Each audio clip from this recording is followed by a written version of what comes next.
बिस्मिल्लाहिर्रहमानिर्रहीम। 10th chemistry के हवाले से हमारा चैप्टर चल रहा है 11 और आज हमारा लेक्चर नंबर है 14। टॉपिक है हमारा diversity of magnitude of organic compound, मतलब ऑर्गेनिक कंपाउंड्स की जो तादाद है वो ज़्यादा क्यों है, इसके बारे में आज हमने डिस्कस करना है।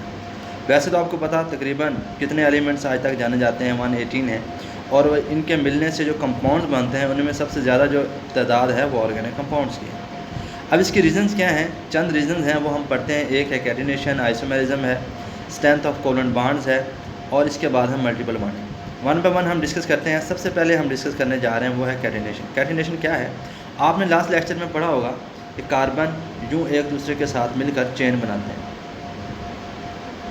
तो कार्बन की ये एबिलिटी कि वो एक दूसरे के साथ मिलकर इस तरह एक चेन बनाएं, लिंक करें एक दूसरे के साथ और इस तरह एक चेन बनाते जाएं, तो इस प्रॉपर्टी को हम नाम देते हैं कैटिनेशन का। ऊपर से आपने पढ़ लेना है, the ability of carbon atoms to link with other carbon atoms to form long chains and large rings called catenation.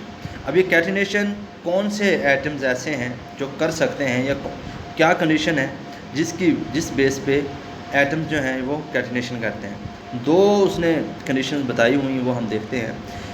Number 1, element should have valency 2 or greater than 2।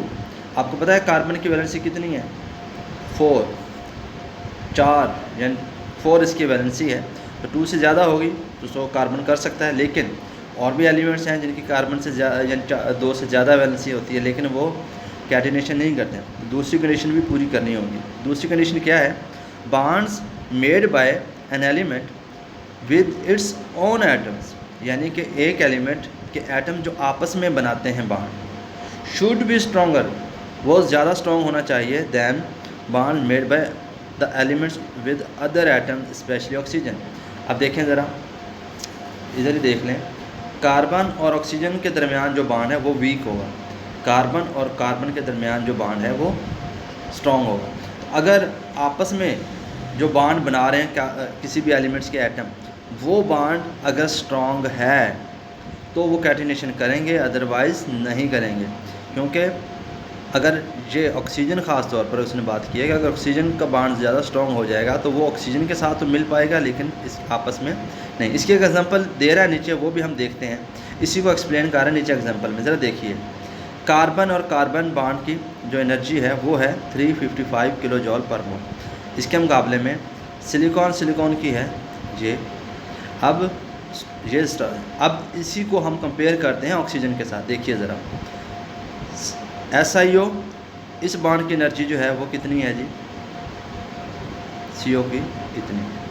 अब देखें कार्बन और ऑक्सीजन की एनर्जी कितनी है, 351। अब 351 से अगर carbon और कार्बन ज़्यादा होगी तो ये कैटिनेशन करेंगे, और वो ज़्यादा है, 355 है। अब देखें ज़रा, SiO की एनर्जी है 452 किलो जॉल पर मोल। अब इससे अगर ज़्यादा होगी सिलिकॉन और सिलिकॉन की तो सिलिकॉन कैटिनेशन करेगा, लेकिन देखते हैं वो है 200। इसका मतलब ये एनर्जी ज़्यादा, ये काम आपस में ही काम है, इसलिए सिलिकॉन जो है वो कैटिनेशन नहीं करता, कार्बन कैटिनेशन करता है।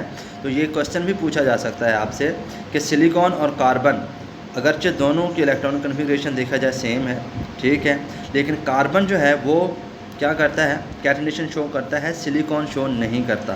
तो इसकी रीज़न यही है कि कार्बन और कार्बन एटम्स के दरमियान जो बॉन्डिंग फोर्स है वो ज़्यादा है कार्बन और ऑक्सीजन के मुकाबले में, तो इसलिए कार्बन कैटिनेशन एग्जिबिट करता है। इसके बाद हम बात करते हैं दूसरी वजह जिससे ऑर्गेनिक कंपाउंड्स की तादाद ज़्यादा है, वो है आइसोमेरिज्म।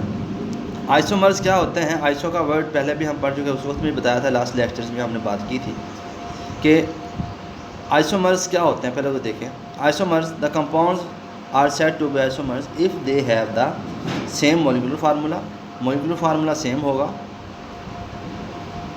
लेकिन अरेंजमेंट ऑफ एटम जो है, स्ट्रक्चरल फार्मूला वो डिफरेंट हो। अब देखें ज़रा गौर से, ये भी कार्बन कितने हैं, 1 2 3 4 5 पेंटेन, 1 2 3 4 एंड 5 पेंटेन, 1 2 3 4 एंड 5, ये तमाम में एक ही फार्मूला C5H12। इसका भी वही फार्मूला, इसका भी वही फार्मूला है इसका भी वही। अब C5H12 ये मॉलिक्यूलर फार्मूला है पेंटेन का, लेकिन ये अरेंजमेंट और है, ये थोड़ी सी डिफरेंट, ये थोड़ी सी डिफरेंट। अब इस तरह एटम्स आपस में डिफरेंट अंदाज में एक दूसरे से मिलकर डिफरेंट शेप बना लेते हैं, तो इस तरह के जो प्रॉपर्टी होगी ये आइसोमेरिज्म कहलाएगी, और जो कंपाउंड इस तरह का बिहेव शो करते हैं वो आइसोमर्स कहलाते हैं।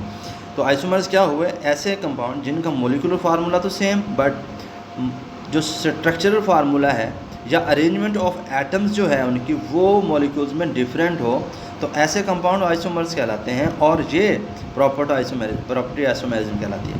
तो आपको वाज़ेह हो गया। तो ये भी एक वजह है क्योंकि ये एक अलग कंपाउंड ये, तो ये जो प्रॉपर्टी है ये भी एक वजह बनती है कि आइसोमर्स ऑर्गेनिक कंपाउंड्स की जो तादाद है वो ज़्यादा हो सके। इसके बाद दो और पॉइंट रह गए हैं। Strength of covalent bond, covalent bond का जो स्ट्रेंथ है, due to very small carbon can form very strong covalent bond. अभी जो पीछे हमने डिस्कस किया वो उसी की वजह भी इसमें भी आ सकती है। तीसरा आखिरी है मल्टीपल बॉन्डिंग। अब आपको पता है कार्बन टेट्रा वैलेंट है, यानी 4 वैलेंसीज की होती है, तो ये मल्टीपल बॉन्ड बना सकता है, यानी 4 किस्म के एटम्स को जोड़ सकता है। तो इस तरह इसकी तादाद भी ज़्यादा हो सकती है ऑर्गेनिक कंपाउंड्स की। सो ये था हमारा कि ऑर्गेनिक कंपाउंड्स ज़्यादा क्यों होते हैं। ये 4 रीज़न्स हैं जिसकी वजह से ये ज़्यादा तादाद इनकी पाई जाती है ऑर्गेनिक कंपाउंड्स की। डियर स्टूडेंट्स, ये था हमारा टॉपिक। नेक्स्ट लेक्चर के लिए इजाज़त, अल्लाह हाफिज़।